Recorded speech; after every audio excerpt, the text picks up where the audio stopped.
Parti cette nuit en bordure d'un chemin forestier, le feu a connu une brusque accélération en tout début de journée. À 8 heures, il avait déjà brûlé 100 hectares de forêt domaniale et les conditions météo faisaient craindre le pire aux pompiers. Le vent recommence à se lever, la température augmente avec la journée et bien sûr on redoute des sautes de feu qui pourraient nous mettre à mal sur certaines positions. Nous avons comme objectif que ce feu ne passe pas le plateau parce que derrière nous avons un enjeu de 800 hectares avec le parc éolien. Donc toutes nos forces sont mobilisées là-dessus. Avant 9 heures, 4 Canadair étaient déjà en action, soutenus par un hélicoptère bombardier d'eau et un Dash dispersant un liquide retardant. Au sol, 230 pompiers catalans recevaient le renfort de 200 autres pompiers venus d'abord de l'Aude et de l'Hérault, puis du Gard et du Vaucluse.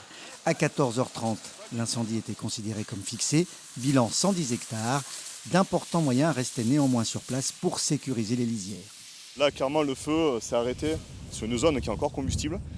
Et il peut persister des points chauds qu'il faut traiter parce que avec l'action du vent